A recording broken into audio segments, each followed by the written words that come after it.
pukul 6 waktu Indonesia Barat. Radio Republik Indonesia Palembang dengan Warta Berita.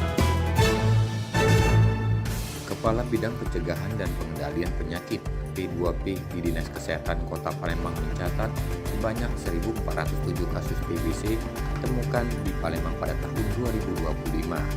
Kementerian PU identifikasikan 6 titik rawan macet pada ruas jalan nasional dalam kota Palembang. Para pemudik diimbau waspada pada jam-jam rawan macet dan mencari rute alternatif. Selamat pagi, Anda sedang mendengarkan Warta Berita Radio Republik Indonesia Palembang. Selain informasi tadi, sejumlah informasi lain juga akan kami hadirkan. Untuk edisi hari ini, 25 Maret 2025, bersama saya Esi Armisi. Inilah Warta Berita selengkapnya.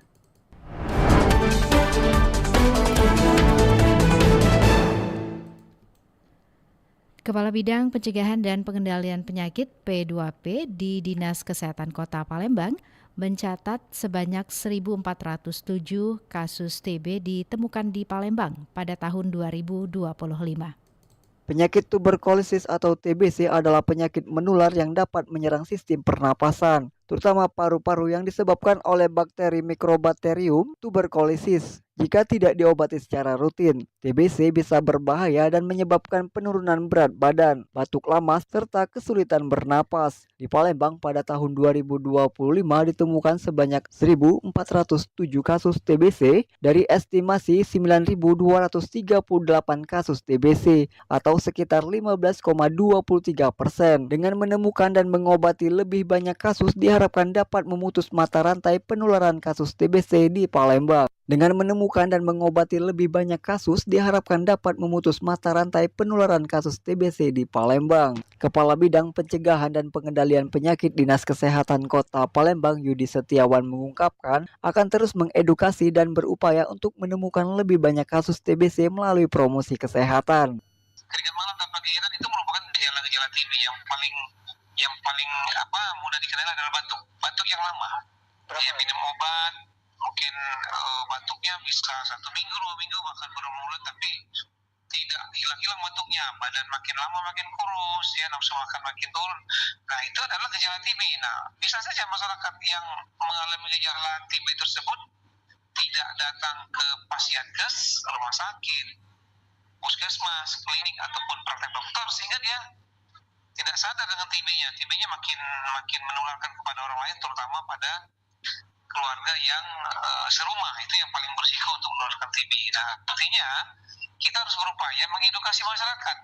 Ditambahkan Yudi, kurangnya kesadaran masyarakat mengenai gejala TBC menjadi salah satu faktor penunda pengobatan. Gejala TBC yang umumnya meliputi batuk berkepanjangan, penurunan berat badan, demam, dan keringat malam. Banyak orang yang mengalami gejala tersebut namun tidak segera mencari pengobatan, sehingga dapat menularkan penyakit ini ke orang lain. Yudi menghimbau kepada masyarakat yang mengalami gejala TBC untuk segera memeriksakan diri ke fasilitas kesehatan. Pengobatan TBC memerlukan waktu minimal 6 bulan secara rutin agar pasien sembuh total dan tidak menularkan penyakit ke orang lain. Edukasi kepada masyarakat mengenai pentingnya deteksi dini dan pengobatan TBC terus dilakukan untuk menanggulangi penyebaran penyakit ini. Dari Palembang, Sumatera Selatan, Muhammad Irfan, Pro 1 RRI terus mengudara untuk Indonesia. Sementara itu, sepanjang tahun 2024, Dinas Kesehatan Kabupaten Banyuasin mencatat sebanyak 1.965 kasus tuberkulosis atau TBC, penyakit yang disebabkan oleh bakteri Mycobacterium atau tuberkulosis ini umumnya menyerang paru-paru dan dapat menular melalui udara. Menanggapi tingginya angka kasus tersebut, Dinas Kesehatan Banyuasin memperketat upaya screening terhadap masyarakat yang melakukan kontak langsung dengan penderita TBC.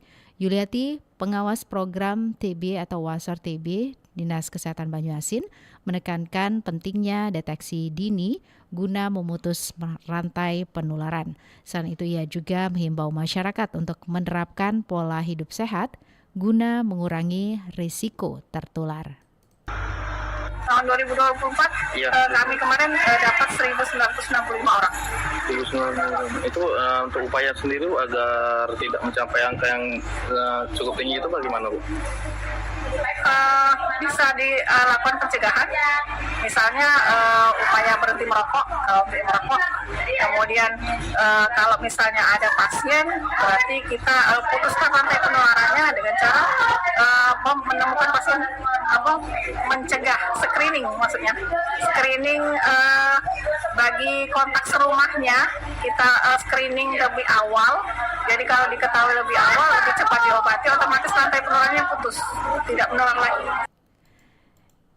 Dinkes Banyuasin terus berupaya meningkatkan kesadaran masyarakat tentang bahaya TBC melalui sosialisasi dan program kesehatan, termasuk pemberian pengobatan bagi pasien yang terdiagnosis.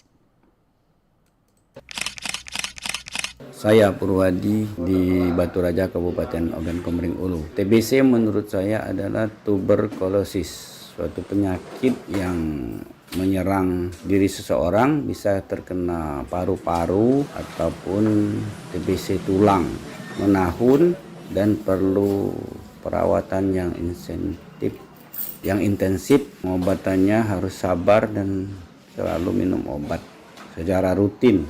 Oleh karena itu kepada masyarakat Sumsel dan Kabupaten Oku untuk hati-hati agar tidak tertular penyakit TBC, tuberkulosis. Halo, nama saya Dita. Menyambut Hari Tuberkulosis Sedunia, kita sebagai masyarakat berharap juga tentunya agar masyarakat tetap selalu sehat, terhindar daripada penyakit tuberkulosis. Jadi tentunya antisipasinya agar kita menjaga kesehatan diri kita tentunya dengan menjaga kebersihan lingkungan maupun kebersihan daripada diri kita sendiri, sehingga kita maupun menjaga pola asupan makanan yang kita makan, sehingga kita dapat terhindar dari penyakit tuberkulosis. Jadi ucapkan sini selamat Hari Tuberkulosis Sedunia. Semoga kita sehat selalu sehingga kita dapat menjalani kehidupan kita dengan baik tentunya. Saya Umar di Talang Kelapa, Banyuasin. Menurut saya TBC itu merupakan penyakit berbahaya. Namun sekarang sudah ada obatnya dan mudah untuk dilakukan pengobatan. Tetapi ada baiknya kalau penderita TBC seaktif mungkin untuk menjaga dirinya agar tidak mudah menularkan, karena TBC setahu saya merupakan penyakit menular. Karena itu kita harus menjaga pola hidup sehat.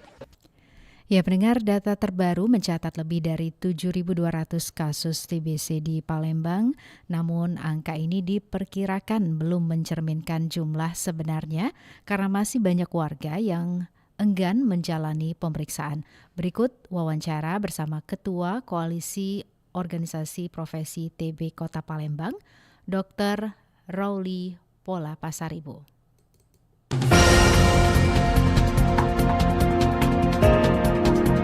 Pendengar, Hari Tuberkulosis Sedunia yang diperingati setiap 24 Maret ini menjadi momen yang penting ya untuk meningkatkan kesadaran masyarakat tentang bahaya TBC, kemudian juga tentang pencegahannya serta pengobatan yang tepat.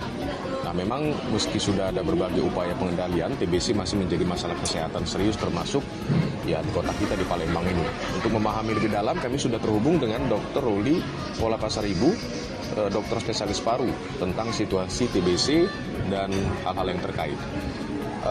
Dr. Rauli, bisa dijelaskan secara singkat apa itu tuberkulosis dan bagaimana penyakit ini bisa menyebar?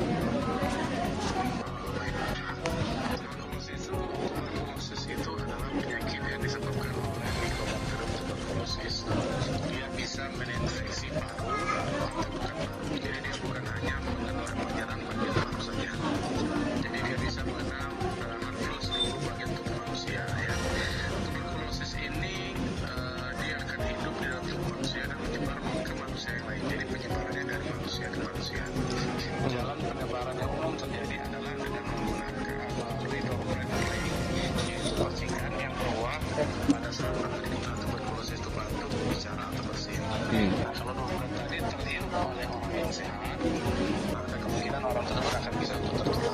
Baik. Jadi itu gambaran singkat tuberkulosis. Baik. Nah, seberapa besar masalah TBC di Palembang saat ini, Dok? Kalau dari kacamata dokter, apakah trennya itu meningkat atau menurun, Dok? Kalau kita bicara di Kota Palembang, tren tuberkulosis itu meningkat atau menurun, kalau kita secara real aja kita katakan bahwa di tahun 2024 itu sekitar 7.200-an kasus tuberkulosis itu diobati di Sumatera Selatan. Dan ini hanya dan ini belum seluruh pasien tuberkulosis berhasil kita dapatkan. Permasalahan pada tuberkulosis ini adalah kita susah mendapatkan pasiennya. Pasien itu kadang-kadang tidak berobat. Oke. Karena tidak mau melakukan pengobatan begitu ya? Ya. Oke, baik. Nah, kalau untuk deteksi dininya ini seberapa penting, Dok, menurut untuk mencegah penyebaran TBC? Penting sekali, karena kita tadi sudah disampaikan bahwa tuberkulosis itu menular dari orang ke orang. Jadi kalau kita dapat mendapatkan orang yang menderita TBC itu lebih awal, maka resiko dia menularkan ke orang lain menjadi lebih sedikit. Ya. Jadi cara memutus rantai penularan yang terbaik adalah dengan mengobati penderita sampai sembuh dan mendapatkan penderita secepatnya. Pengobatannya sudah cukup efektif sekarang, Dok? Bisa sembuh total begitu? Ya, kalau dari data kita masuk bahwa angka kesembuhan di Kota Palembang itu di atas 85%, hampir mendekati 90% ya. Jadi kalau pasien TB berhasil dikenali, kemudian diberikan obat yang teratur selama 6 bulan, 90% lebih pasien itu akan sembuh. Jadi akan baik ya. Oke, baik. Terakhir, Dok, bagaimana peran keluarga dan lingkungan ya dalam mendukung pasien TBC ini agar bisa sembuh total? Pasien TB itu tidak perlu dihindari, hanya saja perlu diketahui bagaimana kiat-kiat untuk kita yang di sekitar pasien penderita TB tersebut tidak tertular.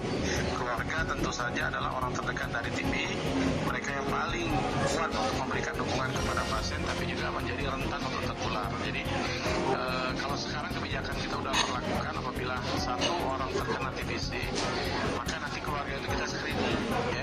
Kita pastikan bahwa tidak ada orang lain yang tertular dalam keluarga. Jadi keluarga itu menjadi pilar utama sekarang.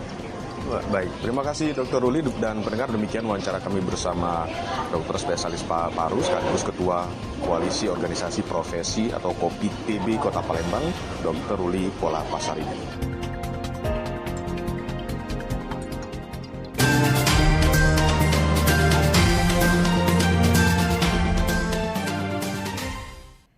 Beralih ke informasi selanjutnya, Kementerian PU identifikasi 6 titik rawan macet pada ruas jalan nasional dalam Kota Palembang.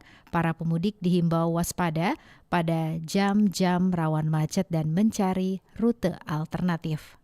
Sejumlah ruas jalan nasional di Kota Palembang diprediksi rawan macet selama masa angkutan mudik dan balik pada Lebaran tahun ini.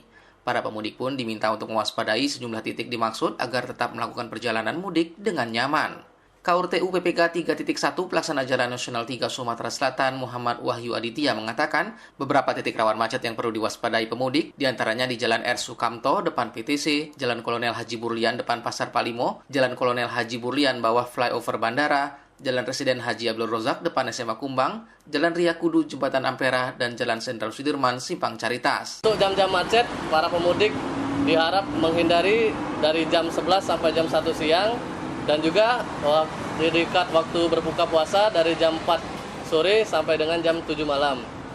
Untuk para pemudik dihimbau berhati-hati dalam menjaga kondisi arus dan juga kondisi kendaraan. Juga para pemudik dipersilahkan untuk beristirahat jika ada kendala di jalan di posko-posko yang sudah disediakan oleh Kementerian PU, tepatnya Balai Besar Pelaksanaan Jalan Nasional Sumatera Selatan. Selain menyebutkan 6 titik rawan macet, Wahyu juga mengimbau pemudik untuk mewaspadai sejumlah titik rawan genangan dan banjir. Data pada posko mudik Lebaran tertulis bahwa titik rawan genangan dan banjir berada di Jalan Abdul Rozak depan SMA Kumbang, Jalan Basuki Rahmat Simpang Balayuda, Jalan Sudirman depan Universitas IGM, dan Jalan Sudirman Simpang Polda. Untuk memberikan kenyamanan kepada pemudik yang melintas pada ruas jalan nasional dalam Kota Palembang, Kementerian PU juga menyediakan posko yang dapat dimanfaatkan pemudik untuk beristirahat yang dilengkapi beragam fasilitas, seperti air minum, kopi, gula, snack, musola, colokan listrik, dan tempat parkir. Posko ini juga menyiagakan personil selama 24 jam yang dibagi dalam 2 shift, masing-masing 2 personil untuk setiap shiftnya. Riana Pridani melaporkan.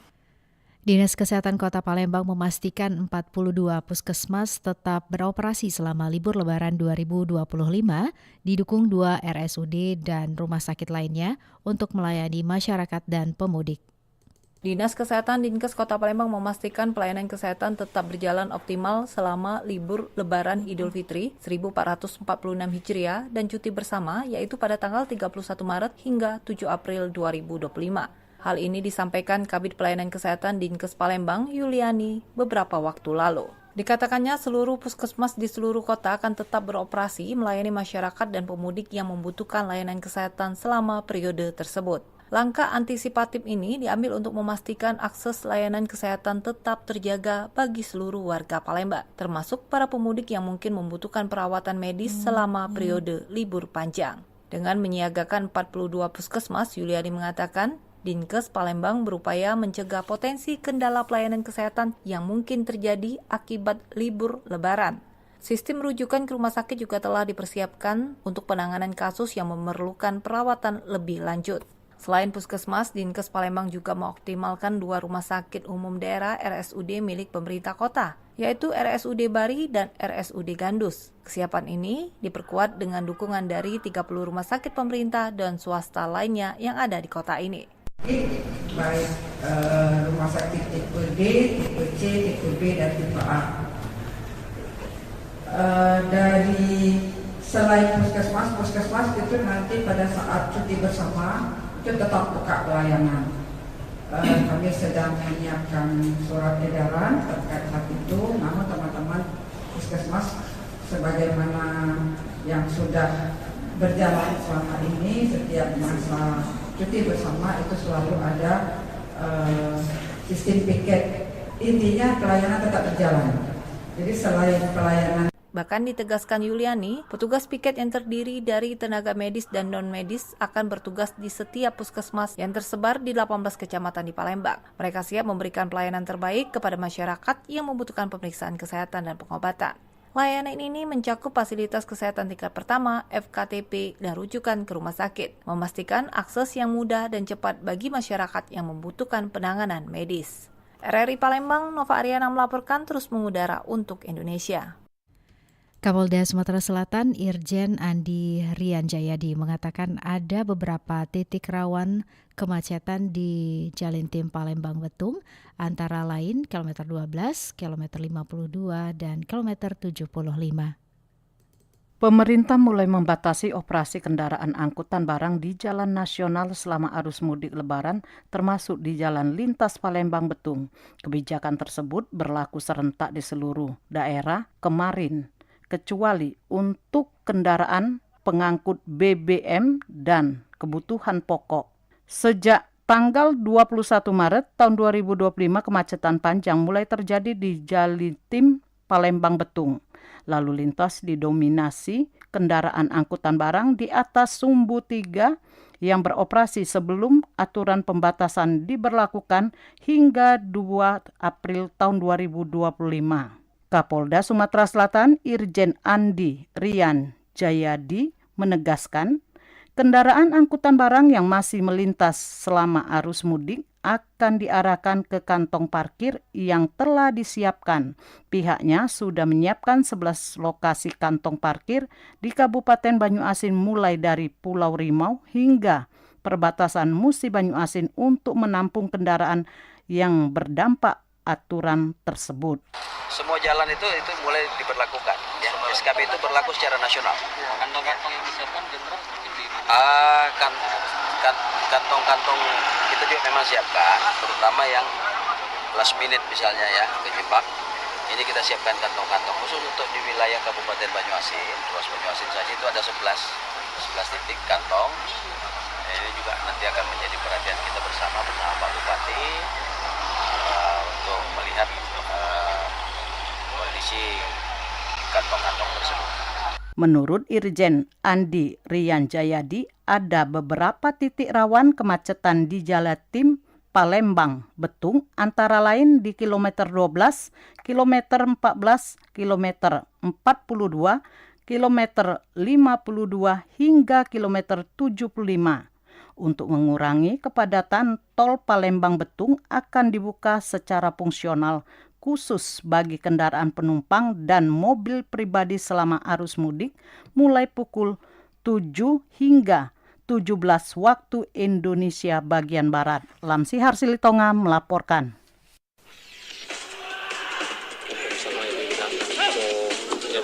Olahraga atletik Sumatera Selatan berharap pemusatan latihan nggak usah mulu-mulu kan, karena dilihat dari persiapan sekarang WJFC tidak akan terpengaruh Pelatih dengan pemain sudah memahami kesabaran masing-masing. Berita olahraga.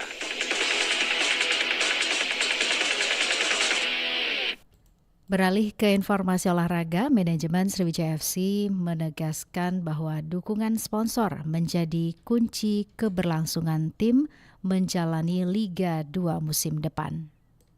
Sriwijaya FC tengah mencari sponsor baru untuk menghadapi Liga 2 musim 2025-2026. Manajemen Sriwijaya FC menegaskan bahwa dukungan finansial sangat penting agar tim bisa lebih kompetitif dan juga bersaing di kasta kedua sepak bola Indonesia. Komisaris Utama PT Sriwijaya Optimis Mandiri Alex Rusli mengungkapkan, klub membutuhkan dana sekitar 15 hingga 20 miliar rupiah untuk menjalani satu musim kompetisi.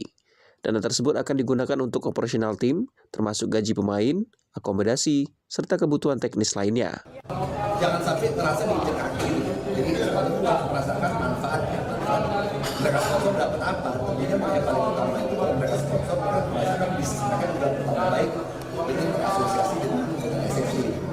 Jadi itu yang memang menjadi PR kita selama beberapa bulan terakhir. Kita mencari apa sih orang sponsor itu jangan cuma mengkode kaos saja gitu kan. Apa nilai tambah yang dirasakan oleh perusahaan yang menjadi sponsor lagi. Itu yang penting, jadi ada timbal balik. Selain mencari sponsor, Sriwijaya FC juga tengah berbenah dengan mendirikan sekolah sepak bola sebagai bagian dari strategi pembinaan jangka panjang.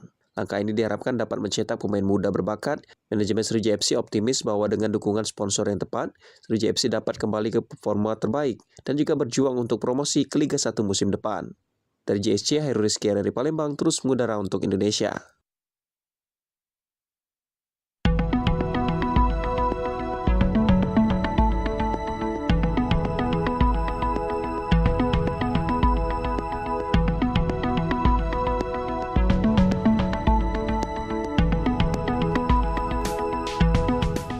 Informasi tadi mengakhiri Warta Berita pagi ini. Sebelum berpisah, kami sampaikan kembali topik berita aktual pagi ini di antaranya.